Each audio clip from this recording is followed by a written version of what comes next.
Hello everyone! In this video, I will demonstrate how we can cut any 3D object into irregular fragments and then use them to simulate an explosion, for example in a space shooter. We will start in Blender and complete the whole effect in Godot. So let's get started.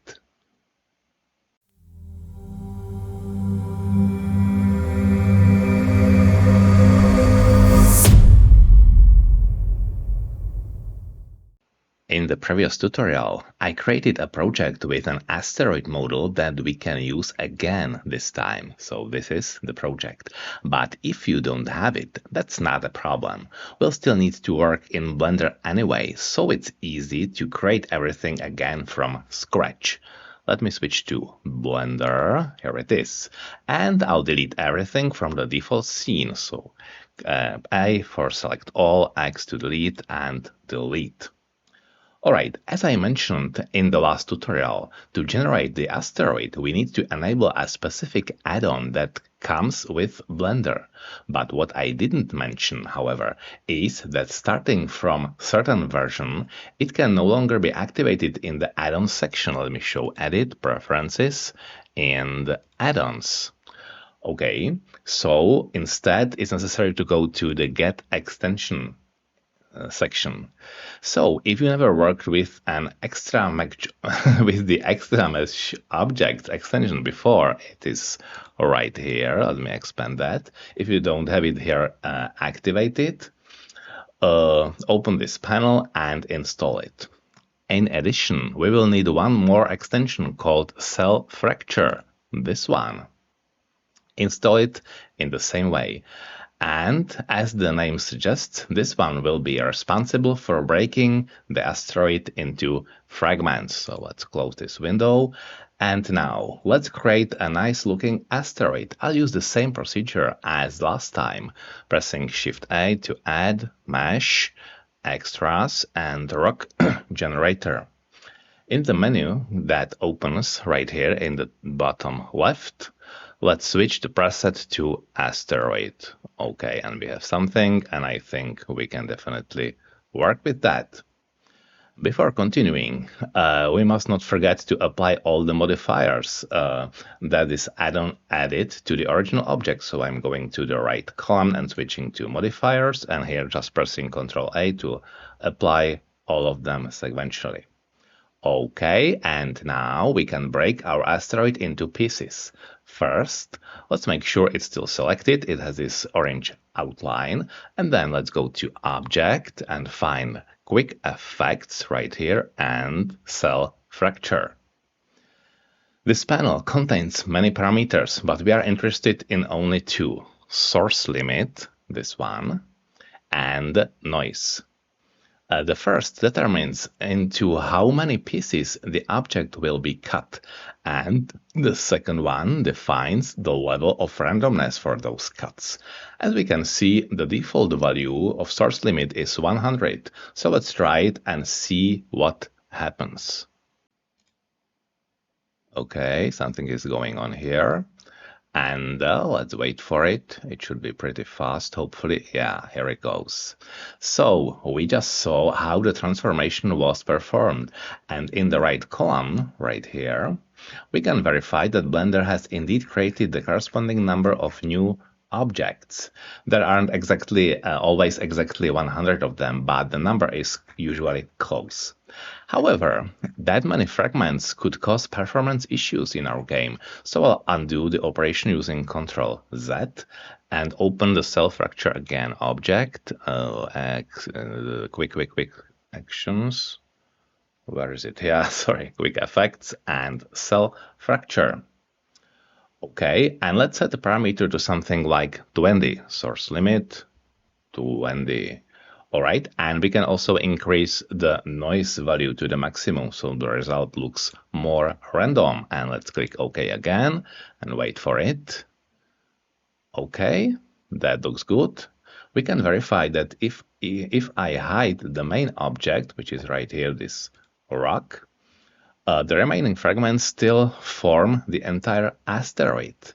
And now if I select one of them, for example this one, and press Shift H to hide the others, we can see that it is indeed a piece of asteroid that was cut from the hole. All right, let's press Alt H to, no, just Control Z to revert that. Alt H would do the same. And let's export the result in GLB format, which will import into our Godot project. So File, Export, and here it is, GLTF 2.0. I think that it was right here, model, Godot 3D shaders models, and let's call it fractured, just to distinguish from the original asteroid we already have there. And clicking export. Okay, and let's switch back to Godot, where we should find Fracture GLB right here in the models folder. This project is based on the previous tutorial, as I said, so if you want it to match mine, make sure to watch the video I link to in the description first. Now I'll create a new inherited scene, so right-clicking and new inherited scene, and here it goes. We can see that the scene indeed contains both the entire asteroid, this one, and the individual fragments. Now I'll select all these fragments. No, sorry, all, including the main one, Mesh Instance 3D nodes, and in the inspector I'll expand surface material override and drag our asteroid TRS material from the previous video. Okay, now it definitely looks like an asteroid. Again, yeah, and just if you don't have it, watch the previous video where I show how I extracted this material from the Material Maker application. But of course, you can use any other material if you prefer. So let's save the scene as Fractured TSCN, Control S, and Fractured TSCN, and let's select the scenes folder and saving. Very well. Now we will need a script that will handle the explosion and the breakup into flying fragments. Let's add a new script to the root node. Okay, so I'm selecting the root node and pressing this icon, which creates a new script. It's called fracture.gd, and I'll put it to the scripts folder and create. But before we dive into this script, we'll need a new object that we'll use in it later. So I'll first create a new 3D scene and call it debris.tscn. Here, right-clicking the scenes folder, create a new scene. It's a 3D scene and call it debris. Okay. And the debris is a simple scene to which we do not need to add any additional nodes. Its purpose is to control the lifetime of a single fragment, which we will implement in the script. So selecting its root node and clicking this icon again, debris.gd, and let's put it to the scripts folder. And here it is. Okay, so I will start with a class name and then all necessary variables. Class name debris. Okay, and now first of them would be mesh var mesh instance 3D. Okay, in the variable mesh, we will place a duplicate of a mesh instance 3D from our asteroid scene, the one which is not finished yet. Then we want the fragment to fly in a certain direction and rotate at a defined speed. So let's add var direction, which will be vector 3. Okay, and var, let's call it spin, for instance, and it's a vector 3 as well. Next, it would be useful if such a fragment gradually became transparent until it eventually disappeared completely. So var fade, which is supposed to be a float, and let's start at 1 second. And finally, var mesh transparency. Again, it's a float and starts at 0. So this variable would be 0, which means fully opaque, and go to 1, fully transparent. Finally, we will need to know when the fragment is activated and should start moving. Var activated is a bool and starts at false. Okay, now I will add a function that we will call from the parent scene at the moment of the explosion. It is necessary to assign the mesh and add this node to the scene so that it becomes visible. Func set mesh with a parameter. Let's use mesh with an underscore to distinguish from this this variable. Mesh instance 3D. Okay, and it's void, no return value. And now let's assign the mesh. Make it visible. And add to the scene. Okay, perfect. And now we want the transparency of the object to change over time. We'll achieve that using the transparency property, which belongs to mesh instance 3D. So let's add this function, func increase transparency and delta for the time elapsed. And again, it's a void function, no return value. And now mesh transparency, our property would be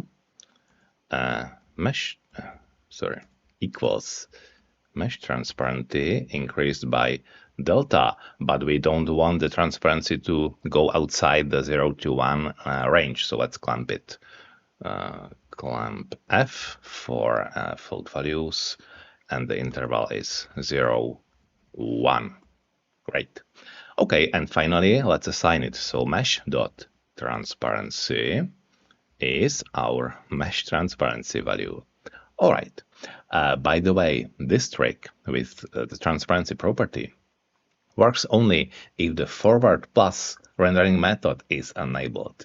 If you are creating a game in mobile or compatibility, you would need to use a different approach. And finally, the process function. Process, all right, with the underscore. As we know, Godot calls it every frame, and we will use it to control the entire life cycle of the object. If it is activated, we will change its position and rotation, increase the transparency, and once it reaches, the transparency reaches the value 1, we'll remove the object from the scene. So let's do this. If activated,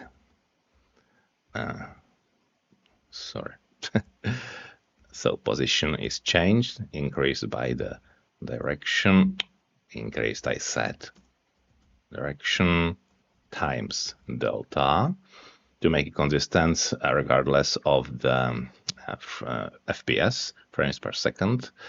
Then rotation is increased by spin times delta. And now the transparency increase. Transparency by the value delta divided by fade. So for example, if we set fade to 2 seconds, this value would be half of delta, and it will indeed take this time to finish. Okay, and now let's detect that the mesh is fully transparent. If mesh transparency is let's move it. All right, great.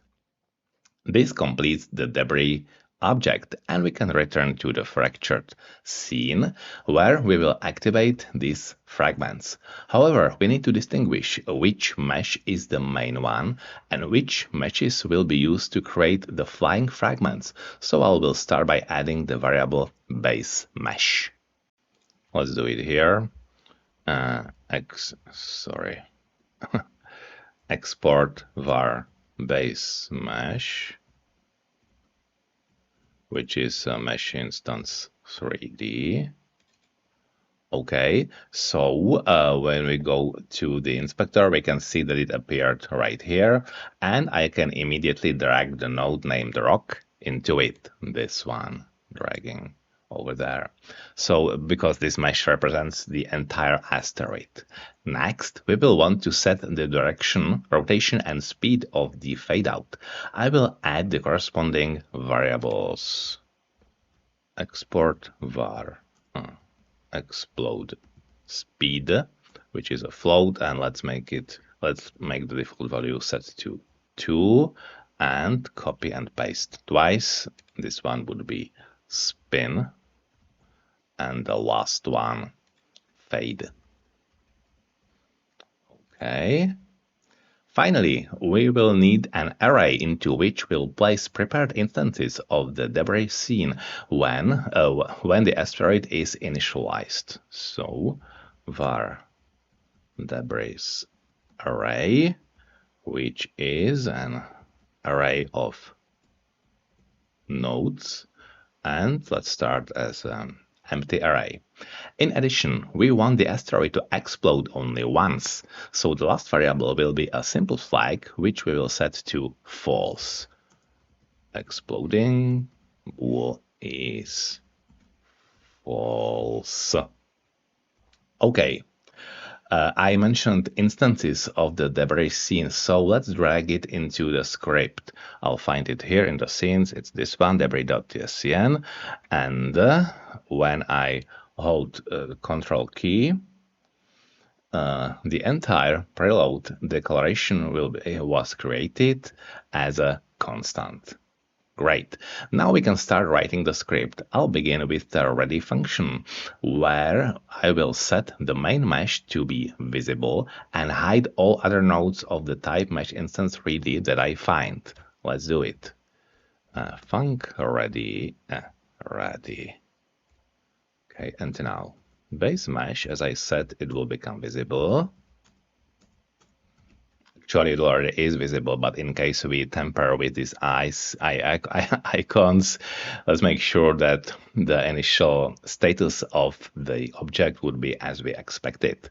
And now for the rest, for node in get children, all subnodes of the root node, if node is mesh instance 3D, and node is not our base mesh. In this case, let's make it invisible. Node visible is false.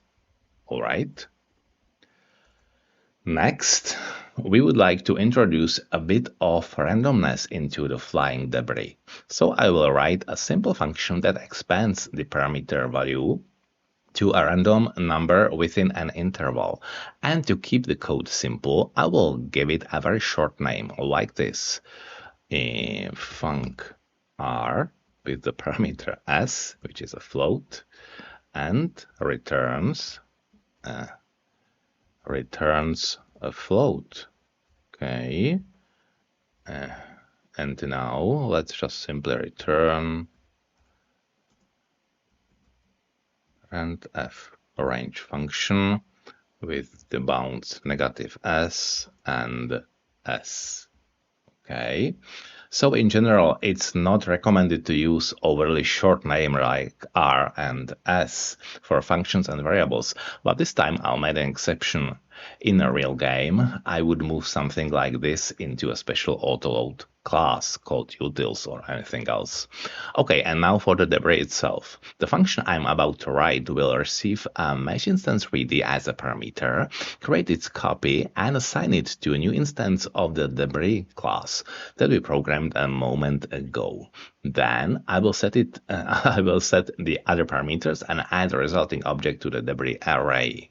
Let's write this function, create debris with the parameter mesh, which is a mesh instance 3D, and it is a void function.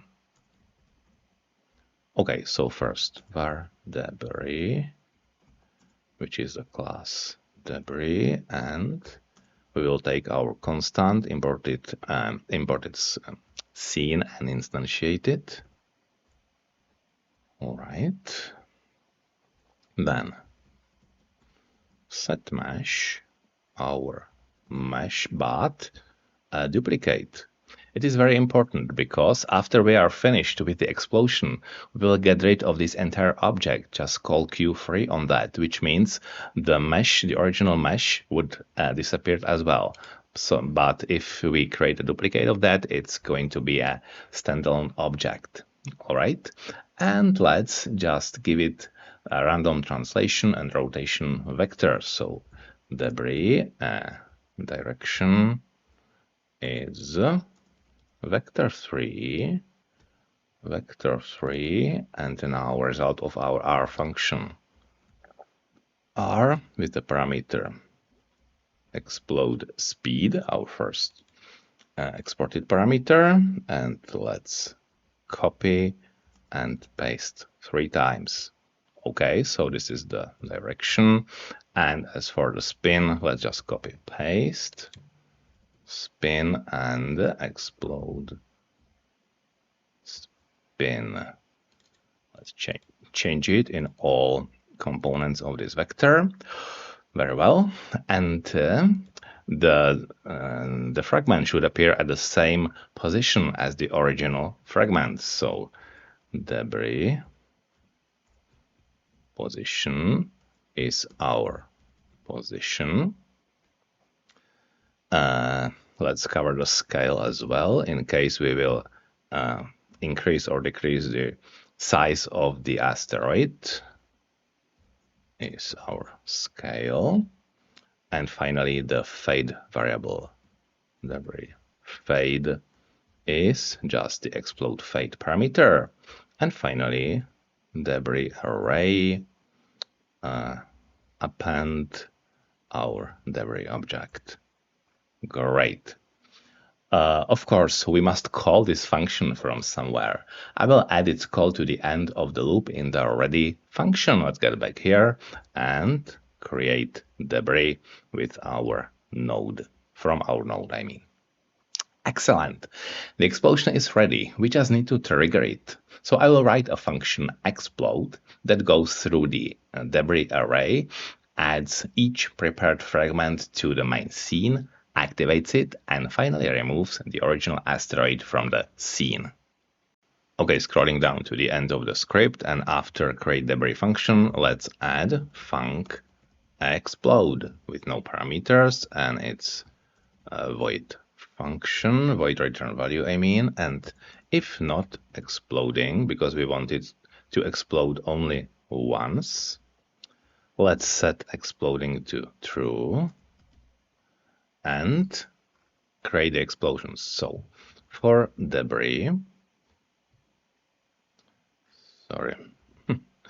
in debris array, let's do this.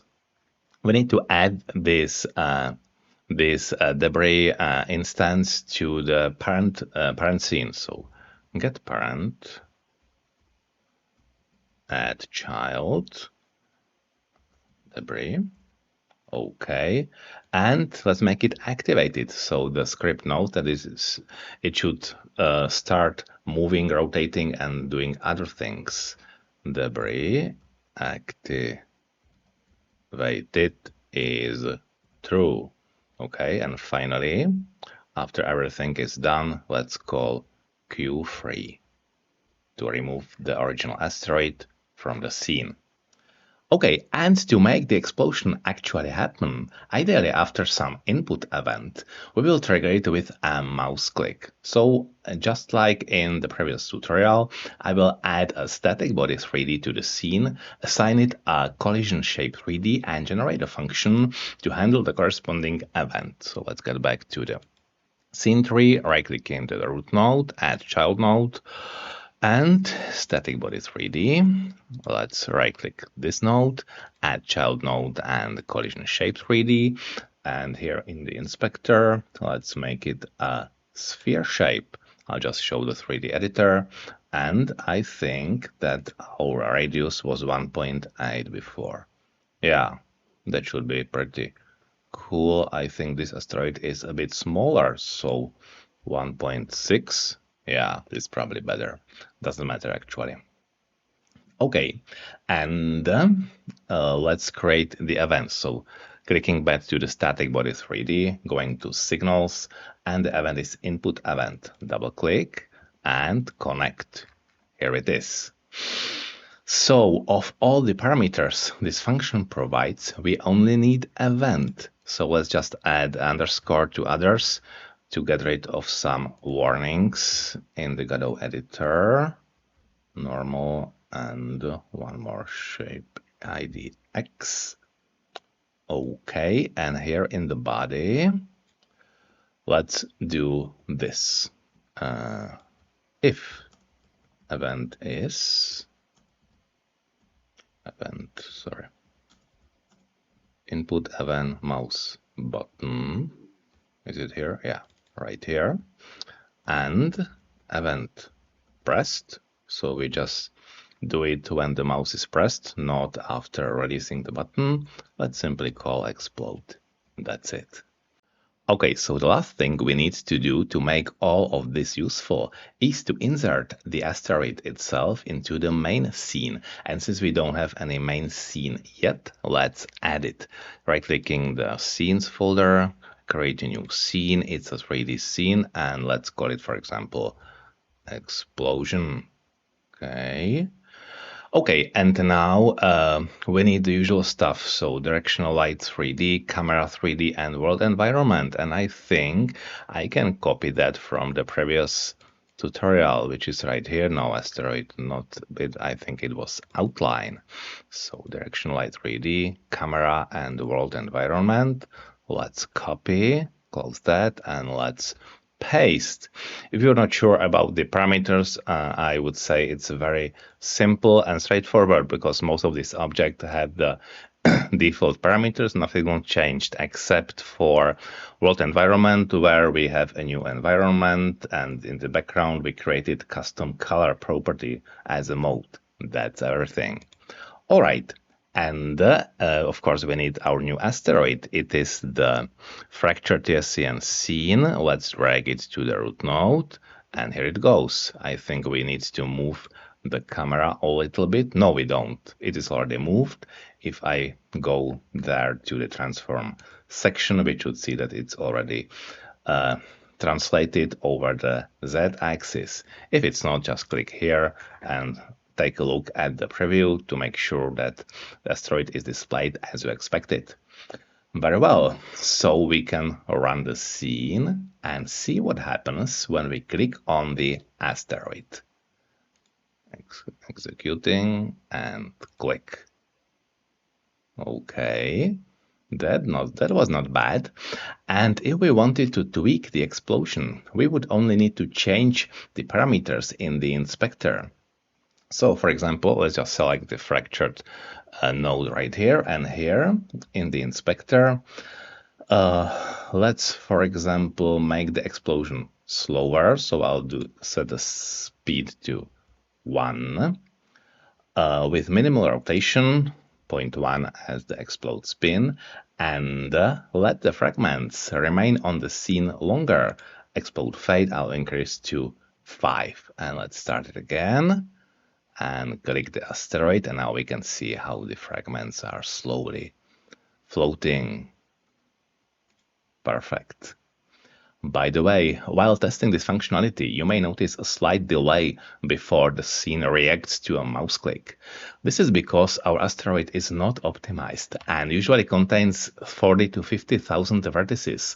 So creating debris objects from all the fragments can cause a brief freeze. In an actual game, of course, we would use low poly models. In a real game, we would certainly enhance the whole procedure with some particle effect simulating a fiery explosion, like the one I implemented in my game Beyond the Space Wall. But that depends on each developer and what they want to include in their game. For the purposes of this tutorial, we have everything we needed to program. Thank you very much for watching. What I have shown here was just one of many ways to implement the destruction of enemy objects like this. Every game has its own specifics, and this approach could certainly be improved or optimized in particular situations. It would also be useful to assign a special group to the fragments so that in a debug layer we could verify that the game really removes all of them from the scene and nothing is leaking anywhere.